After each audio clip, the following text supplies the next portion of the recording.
To be or not to be? Oh, it's a HB. Let's not scribe this review. Let's just talk about it. Let's have a chat about Hamnet.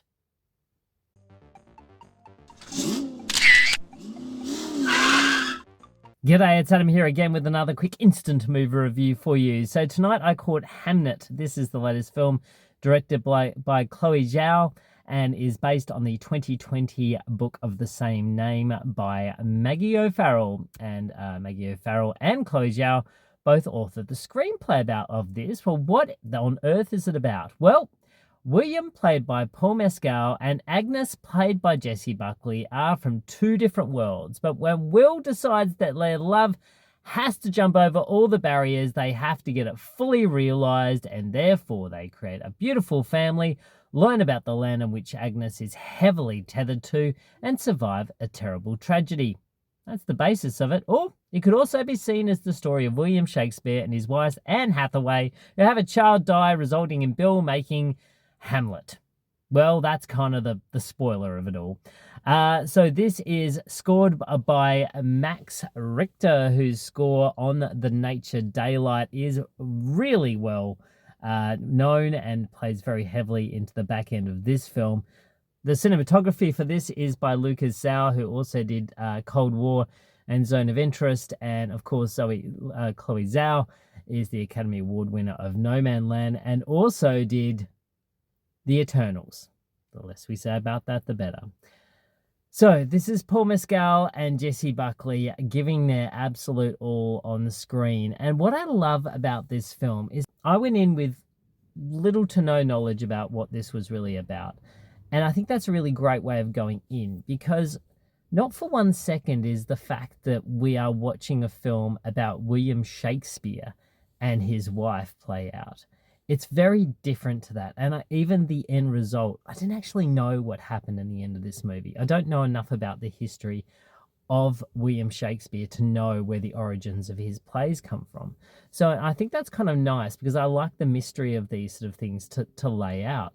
But outside of all of that, that's not what this film is about. And it's not sure we get to the end point of things. And that's where I guess, you know, the film kind of drives the emotion out, and there's some pretty emotive scenes towards the end. But really the emotion is built on the fact that we are watching a film about two people fall in love, and a very interesting love story, not like a one that is slow and soppy.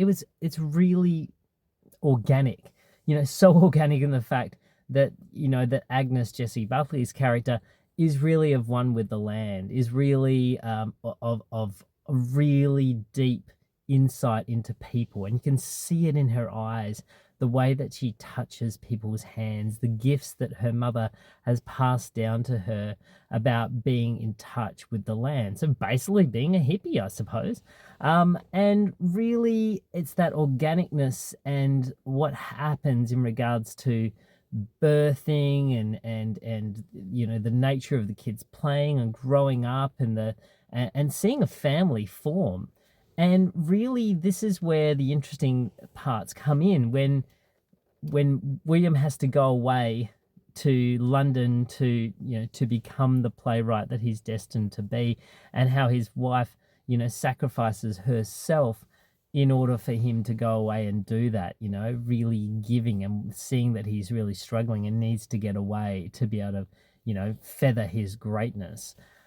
And it's that sort of selflessness that's put on display, and it really just shows, and then it really becomes the Jessie Buckley show. I mean, it really was beforehand anyway, but it really just tethers down into the fact that this movie is so heavily spun on her performance. And she is absolutely amazing. Like, Jessie Buckley is an amazing screen presence. She always has been. Wild Rose is an amazing film if you haven't seen it. She's just great. And this film just once again cements it to me.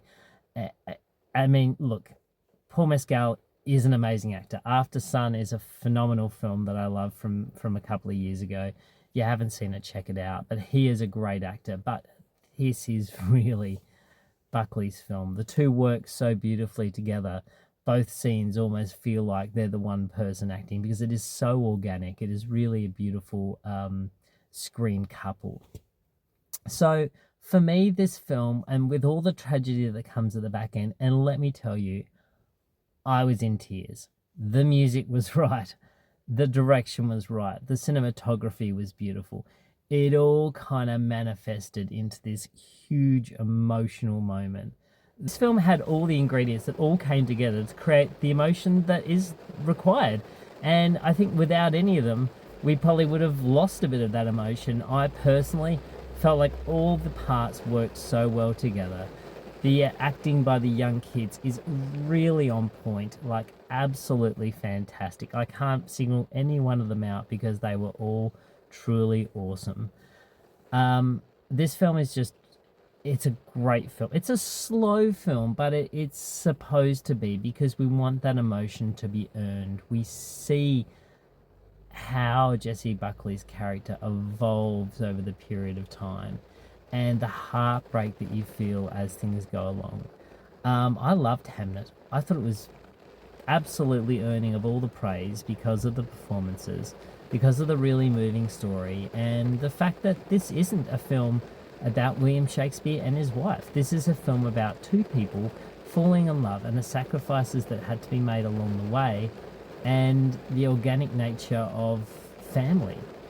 That's really what I felt like this film was about. It just happens to have a bloke by the name of William Shakespeare as one of the actors, or one of the characters, I should say.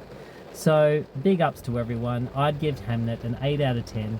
Definitely check it out in a cinema. It's definitely worth seeing with a whole group of people so you can all cry together. Alright, that is it from me for tonight. Have you got a film that tugs at your heartstrings whenever you watch it? For me, it's a film called Shadowlands with Anthony Hopkins and Deborah Winger. That one gets me every time. Maybe you're a Forrest Gump kind of cry person. Maybe for you it's The Green Mile. I don't know. Maybe there's some film that really, maybe it's Stand By Me. I don't know. Maybe there's some film that really makes you cry. Comment below, let me know what tears you up from the cinematic landscape. Alright, I look forward to catching up with you all next time. Bye-bye.